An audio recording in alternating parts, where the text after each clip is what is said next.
জয় গৌর, জয় নিতাই। আজ 23শে জ্যৈষ্ঠ 1432 ও 7ই জুন 2025 শনিবার, নির্জলা একাদশী। আজ আমি এই একাদশীর দিনে শ্রী চৈতন্য চরিতামৃত পাঠ করছি। আজ আমি পাঠ করছি শ্রী চৈতন্য চরিতামৃতের মধ্যলীলা প্রথম খণ্ড, তৃতীয় পরিচ্ছেদ। মহাপ্রভুর সন্ন্যাস গ্রহণের পর অদ্বৈত গৃহে প্রসাদ সেবনের শ্লোক 111 থেকে 129। নারায়ণ হে নারায়ণ, ভবভয় হরণম নারায়ণ। শ্লোক 111। আইসে যায় লোক হর্ষে নাহি সমাধান, লোকের সংঘট্টে দিন হইল অবসান। শ্লোকার্থ: হর্ষোৎফুল্ল চিত্তে বহু বহু লোক আসা যাওয়া করছিল এবং তার কোনো হিসেব ছিল না। ইতি শ্লোক 111। শ্লোক 112। সন্ধ্যাতে আচার্য আরম্ভিল সংকীর্তন, আচার্য নাচেন প্রভু করেন দর্শন। শ্লোকার্থ: সন্ধ্যাবেলায় অদ্বৈত আচার্য প্রভু সংকীর্তন শুরু করলেন, তারপর তিনি নাচতে শুরু করলেন এবং মহাপ্রভু তা দর্শন করলেন। ইতি শ্লোক 112। শ্লোক 113। নিত্যানন্দ গোসাঙ্গী বুলে আচার্য ধরিঙ্গা, হরিদাস পাছে নাচে হরষিত হঙ্গা। শ্লোকার্থ: অদ্বৈত আচার্য প্রভু যখন নাচতে শুরু করলেন, তখন নিত্যানন্দ প্রভু তার পিছনে পিছনে নাচতে লাগলেন।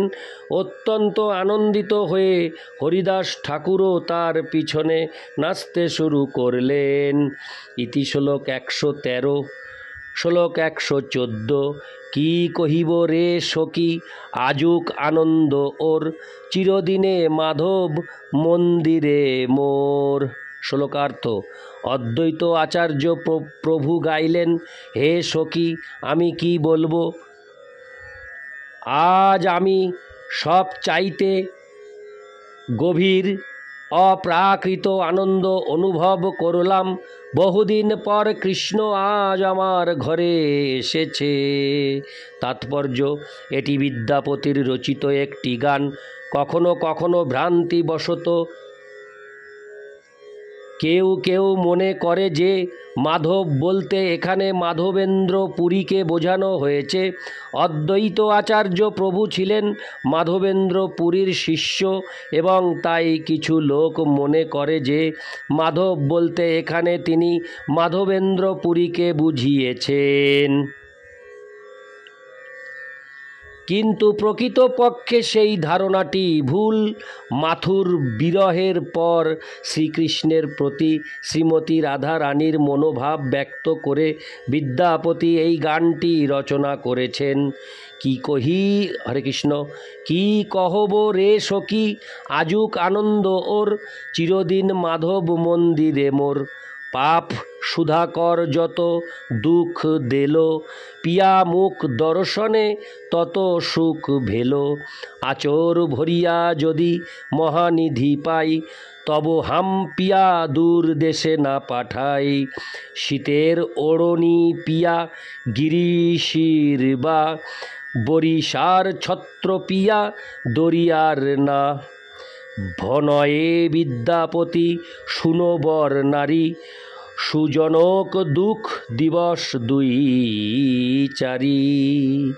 ইতি শ্লোক 114। শ্লোক 115।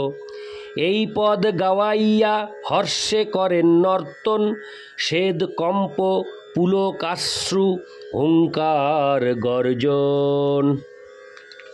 শ্লোকার্থ: এই পদ গাইতে গাইতে হর্ষোৎফুল্ল চিত্তে অদ্বৈত আচার্য প্রভু নাচতে লাগলেন।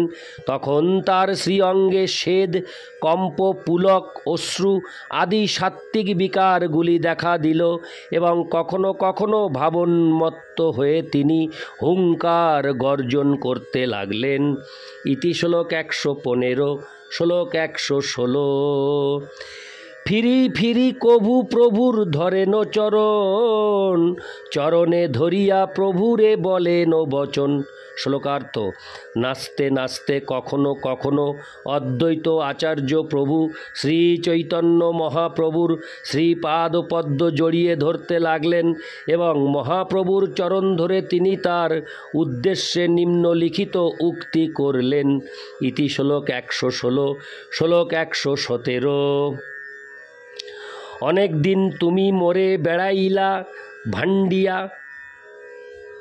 হরে কৃষ্ণ। অনেক দিন তুমি মোরে বেড়াইলে ভান্ডিয়া, ঘরেতে পাঙ্গাছি এবে রাখিব বান্ধিয়া। শ্লোকার্থ। বহুদিন তুমি আমাকে ফাঁকি দিয়ে পালিয়ে পালিয়ে বেরিয়েছ, এখন আমি তোমাকে ঘরে পেয়েছি, এবার আমি তোমাকে বেঁধে রাখব। ইতি শ্লোক 117, শ্লোক 118। এত বলি আচার্য আনন্দে করেন নর্তন, প্রহরেক রাত্রি আচার্য কইল সংকীর্তন। শ্লোকার্থ।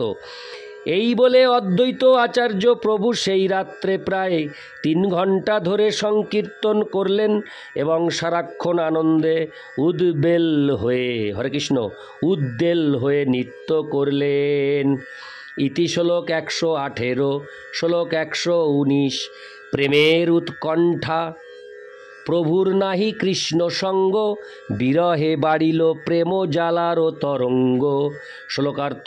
শ্রী অদ্বৈত আচার্য প্রভু যখন এভাবে নাচলেন তখন শ্রী চৈতন্য মহাপ্রভু কৃষ্ণ প্রেমে আকুল হলেন এবং কৃষ্ণ বিরহে তার প্রেম জ্বালার তরঙ্গ বর্ধিত হল। ইতি শ্লোক 119। ইতি শ্লোক 119, শ্লোক 120। ব্যাকুল হঙ্গা প্রভু ভূমিতে পড়িলা, গোসাঙ্গী দেখিয়া আচার্য নৃত্য সম্বরিলা। শ্লোকার্থ। কৃষ্ণ বিরহে ব্যাকুল হয়ে শ্রী চৈতন্য মহাপ্রভু হঠাৎ মূর্ছিত হয়ে ভূমিতে পড়লেন এবং তা দেখে শ্রী অদ্বৈত আচার্য প্রভু তার নৃত্য বন্ধ করলেন। ইতি শ্লোক 120, শ্লোক 121। প্রভুর অন্তর মুকুন্দ জানে ভালো মতে, ভাবের সদৃশ পদ লাগিলা গাইতে। শ্লোকার্থ। মুকুন্দ শ্রী চৈতন্য মহাপ্রভুর অন্তরের ভাব ভালো মতে জানতেন, তাই তিনি মহাপ্রভুর অন্তরের ভাব অনুযায়ী পদ গাইতে লাগলেন। ইতি শ্লোক 121, শ্লোক 122। আচার্য উঠাইল প্রভুকে করিতে নর্তন, পদ শুনি প্রভুর অঙ্গ না যায় ধারণ। শ্লোকার্থ। নৃত্য করার জন্য অদ্বৈত আচার্য প্রভু শ্রী চৈতন্য মহাপ্রভুকে ধরে উঠালেন, কিন্তু মুকুন্দের সেই পদ শুনে শ্রী চৈতন্য মহাপ্রভু এমনই ভাবাবিষ্ট হয়ে পড়েছিলেন যে তাকে ধরে রাখা যাচ্ছিল না। ইতি শ্লোক 122, শ্লোক 123। অশ্রু কম্প পুলক স্বেদ গদগদ বচন, ক্ষণে উঠে ক্ষণে পড়ে ক্ষণেক রোদন। শ্লোকার্থ।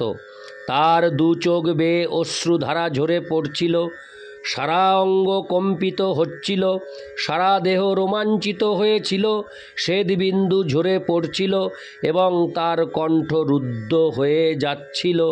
কখনো তিনি উঠছিলেন, আবার কখনো তিনি পড়ে যাচ্ছিলেন এবং কখনো তিনি ক্রন্দন করছিলেন। ইতি শ্লোক 123, শ্লোক 124। হা হা প্রাণ প্রিয় সখী, কি না হইল মোরে, কানু প্রেম বিষে মোর তনু মন জ্বরে। শ্লোকার্থ। মুকুন্দ গাইছিলেন, হে সখী, আমার কিনা হয়েছে কৃষ্ণ প্রেম বিষের প্রভাবে, আমার দেহ, হরে কৃষ্ণ, আমার দেহ ও মন জ্বলে পুড়ে যাচ্ছে। তাৎপর্য: মুকুন্দ যখন দেখলেন যে শ্রী চৈতন্য মহাপ্রভু বিরহ বেদনায় অধীর হয়েছেন এবং কৃষ্ণ বিরহে তার শ্রী অঙ্গে সাত্ত্বিক বিকারের লক্ষণগুলি দেখা দিচ্ছে, তখন তিনি শ্রীকৃষ্ণের সঙ্গে মিলনের গীত গাইতে লাগলেন। অদ্বৈত আচার্য প্রভুও তখন নৃত্য বন্ধ করলেন। ইতি শ্লোক 124। শ্লোক 125। রাত্রি দিনে পড়ে মন সোয়াস্তি না পাং, যাহা গেলে কানু পাং তাহা উড়ি যাং। শ্লোকার্থ: দিন রাত আমার মন দগ্ধ হচ্ছে এবং আমি স্বস্তি পাচ্ছি না। যেখানে গেলে কৃষ্ণকে পাওয়া যায় সেখানে আমার উড়ে যেতে ইচ্ছে হচ্ছে। ইতি শ্লোক 25। শ্লোক 26। এই পদ গায় মুকুন্দ মধুর সুস্বরে, শুনিয়া প্রভুর চিত্ত অন্তরে বিদরে। শ্লোকার্থ: অত্যন্ত মধুর স্বরে মুকুন্দ এই পদ গাইছিলেন, কিন্তু তা শোনা মাত্রই শ্রী চৈতন্য মহাপ্রভুর অন্তর বিদীর্ণ হল। ইতি শ্লোক 126। শ্লোক 127। নির্বেদ বিষাদ হর্ষ চাপল্য গর্ব দৈন্য প্রভুর সহিত যুদ্ধ করে ভাব সৈন্য। শ্লোকার্থ: নির্বেদ বিষাদ হর্ষ চাপল্য গর্ব দৈন্য আদি সব রকম অপ্রাকৃত ভাবগুলি সৈন্যের মতো মহাপ্রভুর অন্তরে যুদ্ধ করতে লাগল। তাৎপর্য: হর্ষ কথাটির বর্ণনা করে ভক্তিরসামৃত সিন্ধু গ্রন্থে বলা হয়েছে যে অভীষ্ট দর্শন লাভ হলে চিত্তে যে আনন্দের অনুভূতি হয় তাকে বলা হয় হর্ষ। হর্ষ হলে রোমাঞ্চ। হরে কৃষ্ণ। হর্ষ হলে রোমাঞ্চ, ঘর্ম, অশ্রু, মুখ স্ফীততা, আবেগ, উন্মাদ, জাড্য ও মোহ আদি হয়ে থাকে। ইষ্টবস্তু লাভে নিজের সৌভাগ্য, রূপ তারুণ্য, গুণ, সর্বোত্তম আশ্রয় আদি অবলম্বনে অপরকে যে অবহেলা, তাই হচ্ছে গর্ব। এতে স্তুতি বাক্য উত্তর না দেওয়া, নিজাঙ্গ দর্শন, নিজের অভিপ্রায় আদি গোপন এবং অন্যের কথা না শোনা প্রভৃতি লক্ষণ বর্তমান। ইতি শ্লোক 127। শ্লোক 128। জড় জড় হইল প্রভু ভাবের প্রহারে, ভূমিতে পড়িল শ্বাস নাহিক শরীরে। শ্লোকার্থ। শ্লোক 128-এর শ্লোকার্থ: এভাবেই ভাবের প্রহারে শ্রী চৈতন্য মহাপ্রভুর দেহ জড় জড় হল, তার ফলে তিনি ভূমিতে পড়লেন এবং তার নিঃশ্বাস প্রশ্বাসের ক্রিয়া প্রায় বন্ধ হয়ে গেল। ইতি শ্লোক 128। শ্লোক 129। দেখিয়া চিন্তিত হইলা যত ভক্তগণ, আচম্বিতে উঠে প্রভু করিয়া গর্জন। শ্লোকার্থ: শ্রী চৈতন্য মহাপ্রভুর অবস্থা দেখে সমস্ত ভক্তরা অত্যন্ত উৎকণ্ঠিত হলেন। তখন হঠাৎ মহাপ্রভু গর্জন করতে করতে উঠে দাঁড়ালেন। ইতি শ্লোক 129। নারায়ণ হে নারায়ণ, ভবভয়হরণম নারায়ণ। জয় গৌর, জয় নিতাই।